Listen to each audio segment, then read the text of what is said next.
Salut les renards, c'est Foxpy, on se retrouve aujourd'hui pour le 76e épisode de la playlist Algorithme en Python. Dans cet épisode, on va voir comment calculer la distance entre deux points.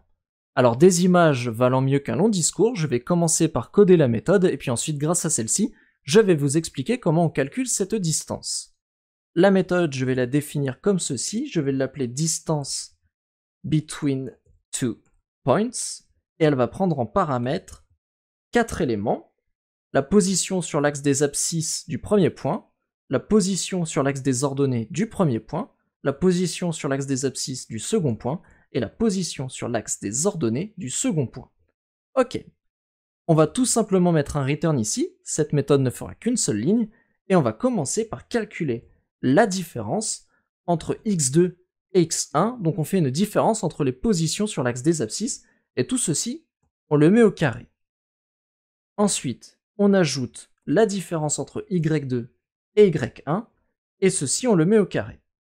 Maintenant, tout ça là, on va pouvoir le mettre à la puissance 0,5. Et pour ça, double étoile 0,5. Alors, double étoile ça veut dire puissance, donc là notre différence x2 moins x1 est mis à la puissance 2, notre différence y2 moins y1 est mis à la puissance 2, et tout ceci, c'est mis à la puissance 1,5. Alors qu'est-ce qu'une puissance 1,5 ? Quand on met un nombre à la puissance 1,5, finalement on calcule sa racine carrée. Regardez, la racine carrée de 4 c'est 2, et si je fais 4 puissance 1,5, que j'exécute, ça me donne 2.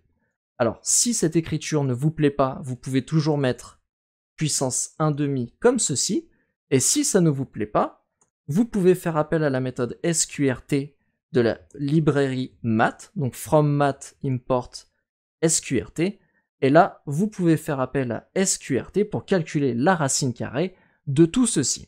Donc ça, c'est la méthodologie pour calculer la distance entre deux points. C'est une distance qu'on appelle la distance euclidienne.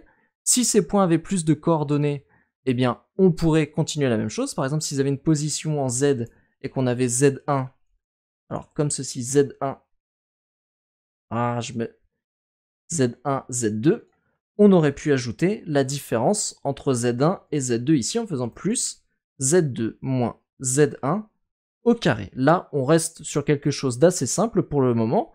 Pour ce premier test, on va considérer qu'il n'y a que deux axes, l'axe X et l'axe Y, donc l'axe des abscisses et l'axe des ordonnées. Testons déjà si ceci fonctionne. Pour ce faire, j'ai préparé trois exemples avec les points 1, 2, 1, 2, le point 0, 0 et le point 2, 2, et le point moins 1, 0, 0, 6. Donc regardons.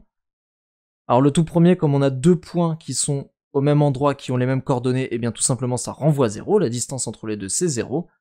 Pour le point 0, 0 et 2, 2, et bien ça renvoie 2,82, 84, et pour moins 1, 0 par rapport à 0, 6, on renvoie ici 6,08, 28. Alors, je peux vous affirmer que ces distances, elles sont bonnes, et par conséquent, ça m'amène à vous poser cette question: comment calculeriez-vous la distance entre deux points s'il y avait plus d'axes? Par exemple, une méthode qui prendrait en compte deux points. On ne connaît pas le nombre d'axes de ces points, mais peu importe, cette méthode pourra calculer leur distance euclidienne, en suivant le processus que je vous ai montré, où à chaque fois on ajoute justement la somme des différences au carré de deux coordonnées sur un même axe.